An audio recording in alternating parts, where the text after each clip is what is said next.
지난주 11월 24일에 경남 함양에서 23세 된 정신지체 2급 장애인 아들을 쇠사슬로 감금을 하고 방해받은 뒤에 학대한 혐의로 긴급 체포되어진 목사 부부가 그 다음날 풀려나게 되었습니다. 검찰은 도주 및 증거인멸의 우려가 없고 폭력을 행사한 것이 없기 때문에 구속영장을 기각한 것으로 알려져 있습니다. 그런데 이에 앞서서 언론에서는요, 간단한 사실 조사 없이 선정적인 기사로 장애인 아들을 감금한 목사 부부를 아주 파렴치한 범죄인으로 매도해버리고 말았습니다. 저는 그 방송을 보면서 그것도 목사가, 교회가 세상에 망신살이를 또 뻗치게 됐구나, 그렇게 안타까운 마음으로 걱정을 했습니다. 그런데요, 사실을 알아보니까 이후에 또 신문에 난 그 기사를 보니까 그럴 만한 충분한 이유와 납득할 만한 설득력이 알려지게 되어서 지금까지 네티즌 사이에서도 찬반론이 비등하다고 합니다.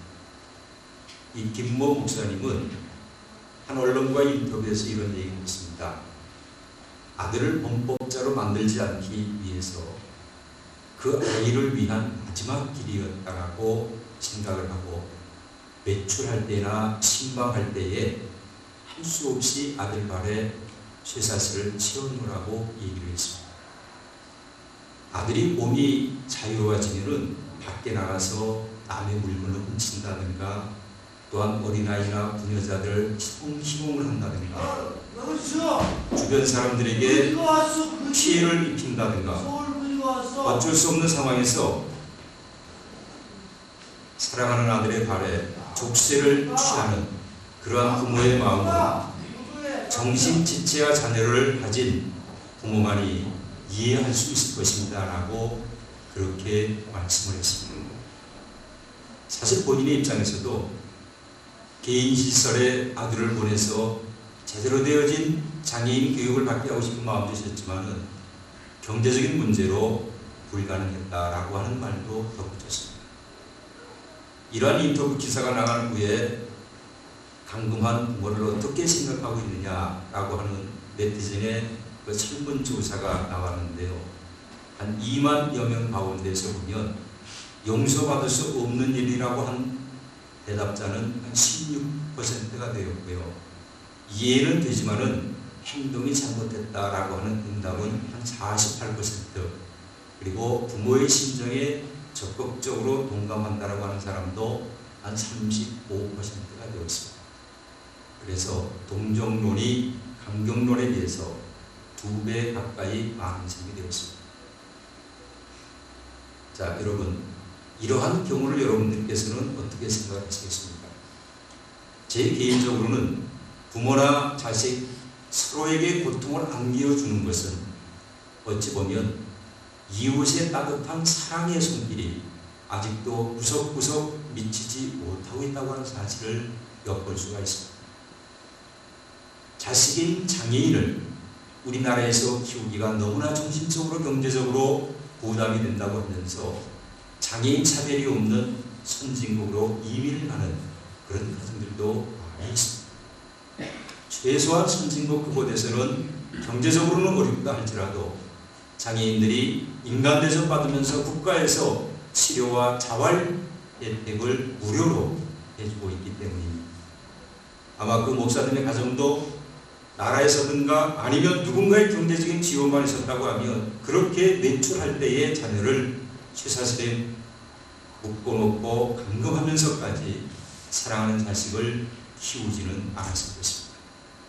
이렇게 여러분, 물질적으로, 육체적으로, 정신적으로 자기 자신을 지키지 못하는 이유로 자유로운 생활을 하지 못하는, 그리고 장애인, 그러한 사람들에 비해서 우리는 육체와 정신이 건강함에도 불구하고 자기 자신을 지키지 못하고 세월을 낭비하면서 삶을 낭비하면서 불필요한 것에 마음을 빼앗기면서 정말 사소한 일에도 자기 목숨을 걸 만큼의 그러한 정신적인 미약한 상태로 살아가고 있는 현대인들이 얼마나 많이 있는지 모릅니다. 지난주에는 아주 우스운 사람도 한 사람이 있었습니다. 어떤 사람인가 하면요, 운전하는 도중에 안전벨트를 매지 않았던 것 같아요. 그래서 이제 교통경찰에 걸렸어요. 그래서 벌금 3만원 스티커를 발부받는 과정에서 아마 운전기사가 생각하기에는 아니 요즘 안전벨트 안 매는 사람들이 얼마나 많은데 재수 없어서 내가 걸렸다는 얘기입니다. 그러면서 안전벨트를 안 했다고 스티커를 발부하는 교통경찰이 얼마나 미워 보였는지, 그래서 이제 차에서 뛰어내려서 스티커를 빼앗아서 찍고 그 스티커를 입에 넣어버렸다는 거예요. 그렇다고 해서 3만원 벌금이 안 나오겠습니까? 그로 인해서 이 사람은 공무집행 방해죄가 추가되어서 3만원이면 될 것을 250만원의 벌금을 내는 그런 지경에 이르게 되었다는 것입니다. 3만원이 졸지에 250만원이 되어버린 것입니다.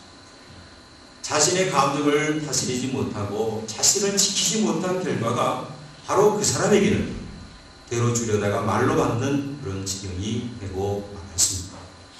사랑하는 여러분, 우리가 일시적인 기분과 그리고 못 이기는 감정의 폭발로 인해서 상대방에게 정신적이고 육체적이고 물질적인 피해를 주고 자신은 후회를 해도 엎어진 우리에게 주워 담을 수 없는 경우를 겪고 보았을 것입니다. 그래서 성경 말씀을 보시면 이런 말씀이 있어요. 욥기 5장 2절 말씀에 보면 분노가 미련한 자를 죽이고 시기가 어리석은 자를 멸하느니라 하는 말씀을 봅니다. 잠언서 12장 16절 말씀에 보면 미련한 자는 당장 분노를 나타내거니와 슬기로운 자는 수욕을 참느니라고 하는 말씀이 있습니다. 이같이 자신을 지키지 못하는 책임은 누구에게 있는 것이 아니라 바로 내 자신에게 주어진다고 하는 것을 우리는 잊지 말아야 할 것입니다. 자신을 지킨다고 하는 의미는 크게 두 가지로 생각을 해보게 됩니다. 첫째는 자기의 정체성을 회복하는 일입니다. 우리가 잘 아는 사도 바울이 있습니다. 그의 이름은 처음에는 바울이 아니라 사울이었습니다. 사울이라고 하는 이름은 큰 자라고 하는 뜻을 담고 있습니다.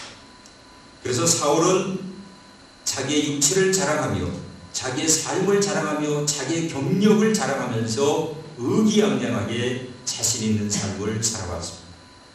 그는 자기의 가문을 자랑했고 지역 출신을 자랑했으며 할례를 자랑했고 종교적인 신분과 열심을 자랑했고 로마의 시민권을 자랑을 했습니다. 그래서 그는 예수를 믿고 복음을 증거하는 사람들을 향해서 위협과 살기가 등등한 만큼 항상 교만했고 거만했고 오만했습니다. 그의 79개의 큰 자의 모습으로 살아갔습니다. 여러분, 오늘날 교회와 세상 안에서도 이러한 사울의 모습, 교만한 모습의 사람들을 많이 발견해 볼 수가 있습니다. 대부분의 많은 사람들은 큰 것을 추구합니다. 많은 것을 얻으려고 합니다. 높은 것, 넓은 것을 자기의 삶의 목표로 삼고 있습니다. 이러한 것들을 인생의 목표와 신앙의 목표, 심지어 목표의 목표까지도 삼고 있는 것을 보게 되었습니다. 자기 자신을 과시하고 자랑할 만한 사회적인 신분과 경제적인 능력을 추구하면서 욕심과 욕망을 부추기면서 살아가는 사람들이 얼마나 많이 있는지 모릅니다. 이렇게 사울의 옷을 벗어버리지 못한 채 자신의 능력을 과대 포장하면서 겉품 인생을 사는 사람들이 많이 있습니다.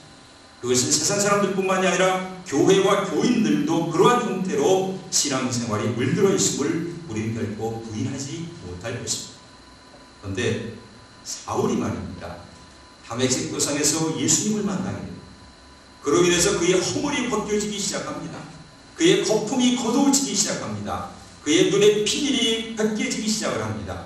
교만의 울타리에서 겸손과 섬김의 울타리 안으로 들어오면서 그의 이름을 아예 사울에서 지극히 작은 자라고 하는 바울의 이름으로 바꾸어버립니다. 그런 예수를 만나는 계기로 잃어버렸던 자아와 정체성을 찾게 되고요, 하나님 인도하시는 거룩한 삶의 길로 돌아서게 됩니다. 그런 의미에서 바울은 자신의 육체로 자랑할 만한 그 모든 것들을 배설물로 여기고 예수 그리스도를 아는 것을 가장 자랑스럽게 생각하노라고 고백을 합니다. 그리고 바울의 가진 의의는 종교의 율법적 행위에서 얻은 것이 아니라 오직 예수 그리스도의 믿음으로 얻은 것이라고 고백을 하게 되어집니다. 그로 인해서 사도 바울은 종교적인 사람이 아니라 인격적인 믿음의 사람으로 바뀌어지게 됩니다. 율법적인 사람이 아니라 복음적인 사람으로 바뀌어지게 됩니다. 죄인의 모습에서 의인의 모습으로, 교만한 자리에서 겸손한 자리로 자기를 사랑하던, 자기만을 사랑하던 자기 중심적인 삶에서 이웃과 인류를 사랑하는 사람으로 거듭나게 태어나게 되어집니다.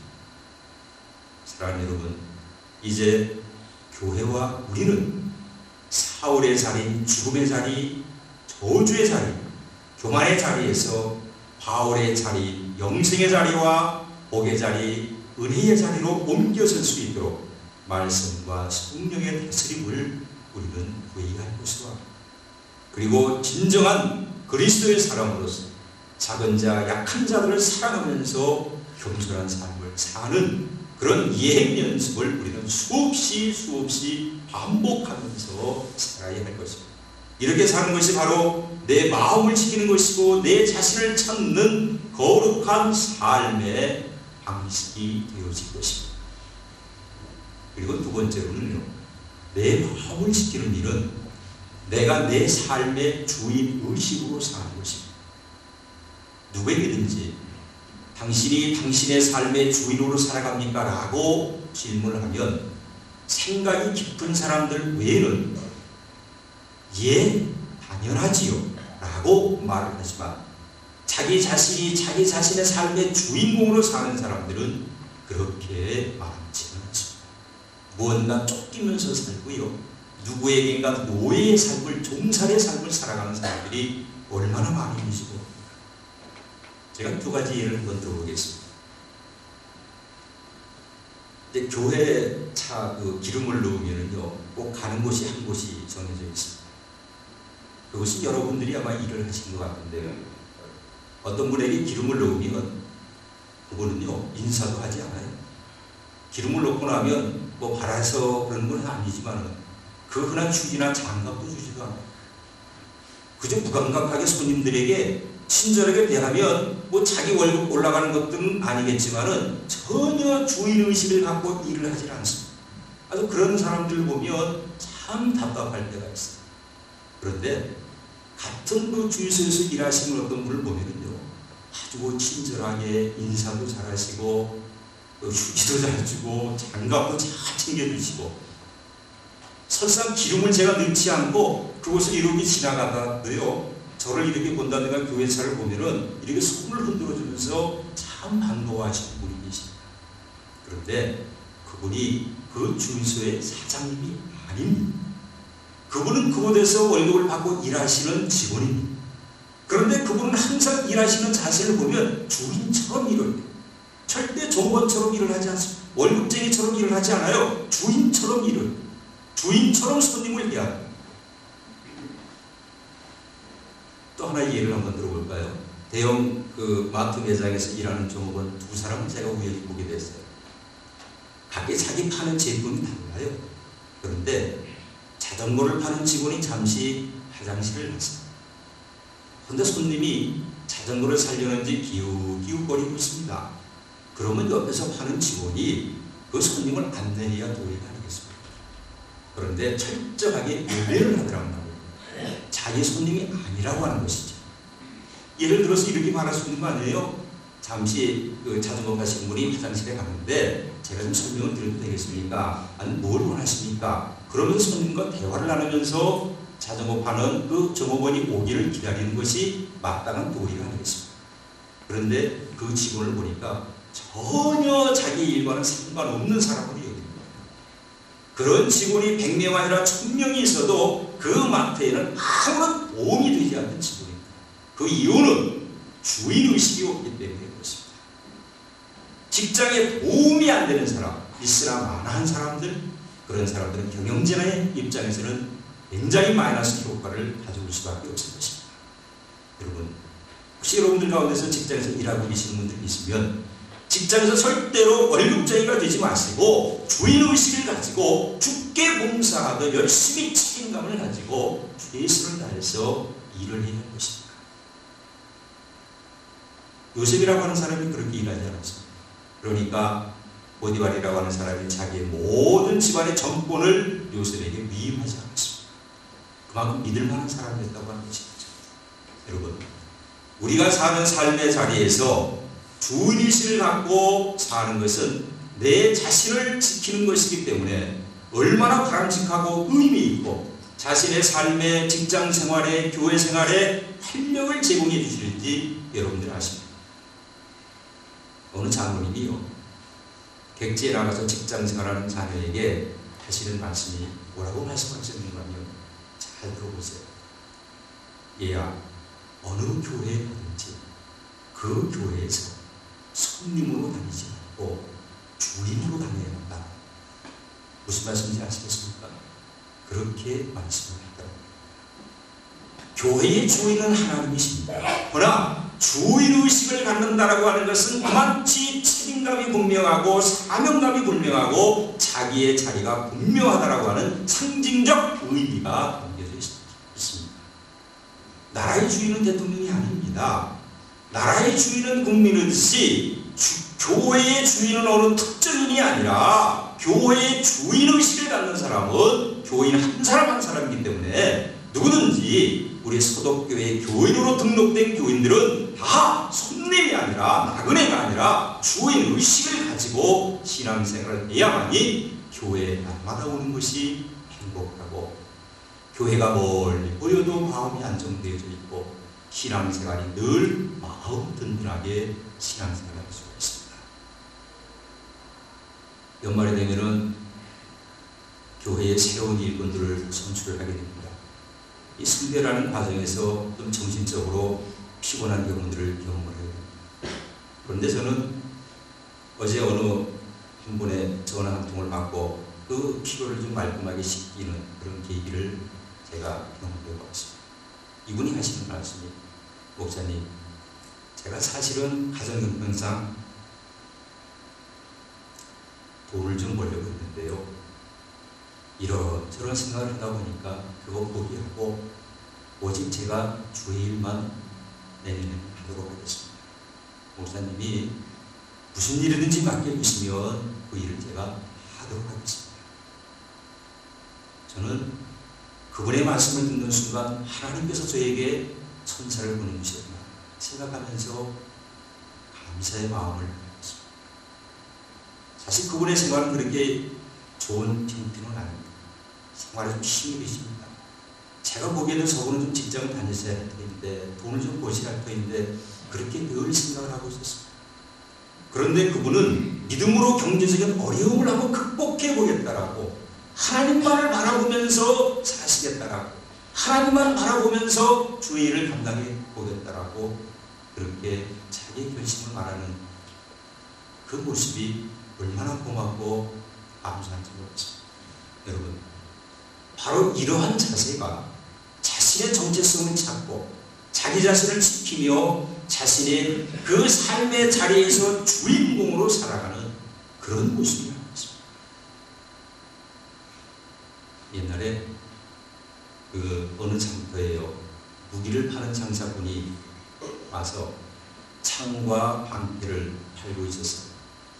그 사람은 창을 번쩍 들면서 창에 대한 이런 자랑을 했어요. 자, 여러분, 이 창으로 말씀을 드릴 것 같으면 무쇠도 꿰뚫는 날카로운 창, 이 창만 가지고 있으면요, 아무리 튼튼한 방패를 가진 적을 만나더라도 단번에 해치고 버릴 수가 있습니다.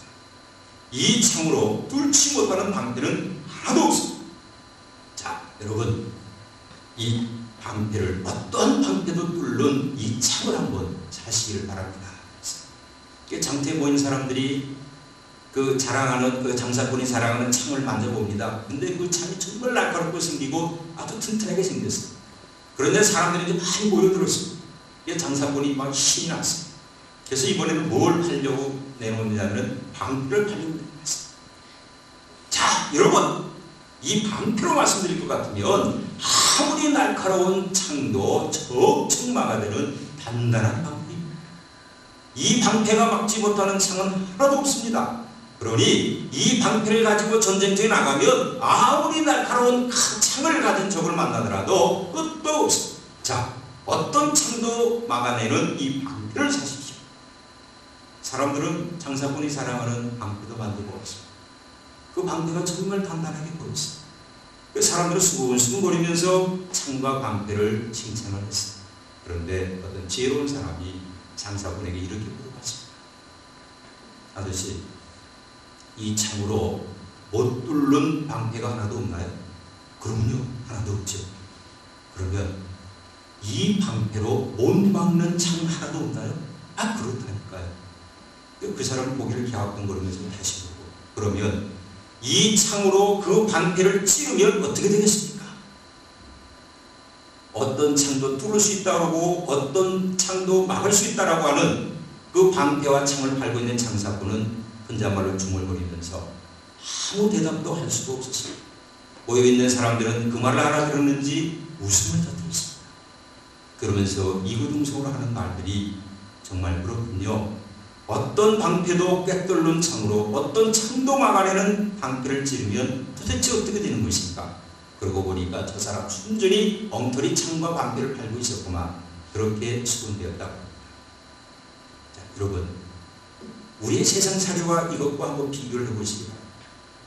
자신의 생명을 지켜줄 것으로 믿던 창과 방패가 무용지물이 되어버린다고 하면 어떻게 되겠습니까? 요사 현대인들은 아무도 자신을 이길 수 없도록 하기 위해서 세상에서 늘 승리하고 높은 자리에 오르기 위해서 자기 나름대로의 창과 방패를 가지고 있다고 생각들 하고 있습니다. 그래서 지식으로 무장하고 명예와 권력으로 무장하고 돈으로 무장하고 좋은 학벌로 자신을 무장하려고 하고 있습니다. 어떻게 쓰든지 대학에 들어가려고 하고 어떻게 쓰든지 좋은 대학에 들어가려고 수능 시험에서도 부정행위를 아주 그 젊은 청년들이 학생들이 그 부정행위를 서슴없이 해내고 있습니다. 그런데 여러분, 성공한 사람들보다는 실패하는 사람들의 숫자가 더 많이 불어나고 있는 것이 요즘의 사회적인 현상입니다.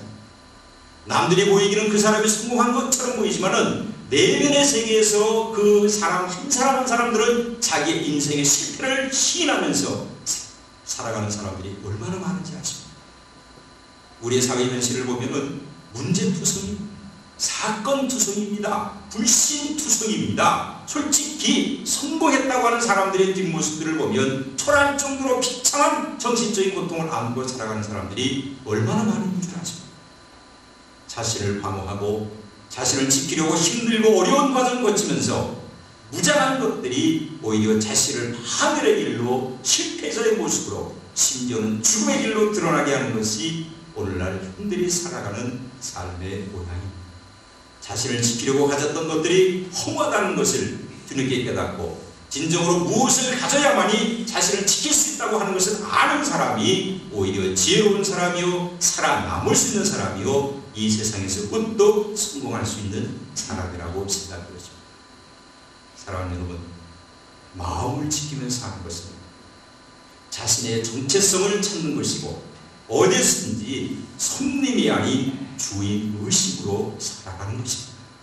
그러기에 사울이 바울이 되어진 것처럼 다윗이 감나고 권위의 상징인 사울이 준 왕의 투구와 갑옷과 창 대신 하나님의 말씀으로 골리앗을 이긴 것과 같이 우리는 여러분 나의 자존심을 지키면서 나를 지키려고 하는 마음을 포기해야 하나님 앞에 바로 설 수가 있습니다. 나의 기득권을 나를 위해서 지키려고 하는 것들을 포기해야 나의 삶을 지킬 수가 있습니다. 나의 소유로 내 자신을 지키려고 하는 세상적인 욕망을 포기함으로 해서 내 자신을 거룩한 삶제물로 하나님 앞에 내어 드릴 수가 있습니다. 오늘 본문 말씀해 보시면은 자신을 지키기 위한 방법을 분명히 제시해주고 있지 않습니까? 내 자신을 지키려거든 내 말에 주의하여 나의 이루는 것에 길을 기울이라. 그것을 내 눈에서 떠나게 하지 말며 내 마음속에 지키라고 권면하고 있습니다. 무엇보다도 먼저는 하나님의 중심적인 삶을 살아야 내 자신을 지킬 수 있다고 하는 것입니다. 그래서 오늘 보면 26절과 27절 말씀에 보면 내 발에 행할 첩경을 탐탁게 하며 내 모든 길을 든든히 하라. 우편으로나 좌편으로나 치우치지 말고 내 발을 악에서 떠나게 하라 하는 말씀을 보게 됩니다. 이 말씀의 뜻은 똑바로 앞을 보고 걸어가라고 하는 그러한 말씀입니다. 그렇기 때문에 우리는 사도 바울이 빌립보서 3장 14절에서 한 말씀을 여러분들이 기억하십니다. 푯대를 향하여 예수 그리스도 안에서 하나님이 위에서 부르신 부르심의 상을 쫓아 가노라, 그렇게 고백을 하고 있습니다. 사랑하는 여러분, 하나님의 도우심으로 출애굽한 이스라엘 백성들은 항상 넘어지면서 자신들의 신앙을 지키지 못하며 살아왔습니다. 쉽게 그네들은 우상에 절을 하고요, 탐욕과 정욕에 자신을 빼앗기며 살아왔습니다. 세속의 물결에 늘 새로운 문화에 쉽게 침몰당하며 살아왔습니다. 결국 그들이 얻은 것은 다 하나님께 돌려지게 되어지고 어느 것 하나도 남기지 못하고 다 잃어버리게 되었습니다. 나라까지도 잃어버리게 되었습니다. 그리하여 하나님에게 완전히 버림받는 상태까지도 이르게 되었던 것입니다. 그러나 그들에게 하나님께서 예수 그리스도를 통해서 구원의 손길을 하나님이 열어두셨습니다. 마찬가지로 우리에게도 하나님께서 기회를 주십니다. 이제부터라도 우리는 하나님 앞에 바른 신앙을 바로 굳게 지켜나가서 하나님에게 받은 것을 하나라도 내가 빼앗기지 않겠다라고 하는 그런 마음의 자세를 가지고 오히려 더 많은 것들을 하나님께로부터 얻어야 되겠다라고 하는 그런 영적인 욕심을 가지고서 우리가 더 많은 것들을 교회와 가정과 사회에 채워내야 할 것입니다. 무릇 지킬 만한 것보다 내 마음을 지켜라. 생명의 근원이 바로 여기에서 아멘이라는 이 말씀이 한 주간 동안 우리 생활의 신앙에 적용이 되어서 나를 지키고 나의 정체성을 분명히 하고 주인 행세를 하지 말고 주인 의식을 가지고 하나님을 섬기듯이 가정과 직장과 교회를 섬기는 여러분들 우리 모두가 되기를 주님으로 소원드립니다. 기도하겠습니다. 고마우시고 감사하신 아버지 하나님, 그 무엇보다도 돈보다도 권력보다도 해발이 낮은 길거리에서는 결코 제주도 같은 땅에서는 자랄 수가 없듯이 우리가 있어야 할 곳에 내가 있어야만이 그 열매가 풍성하게 자라날 수가 있습니다. 그래서 우리가 생활 속에서 맺어야 할 열매가 무엇이 있겠습니까? 그것은 갈라디아서 6장 22절에서 23절 말씀에 보면 성령의 9가지 열매가 있습니다. 그 9가지 열매를 여러분들 기억하십니까? 사랑과 희락과 화평과 오래 참음과 자비와 양성과 충성과 온유와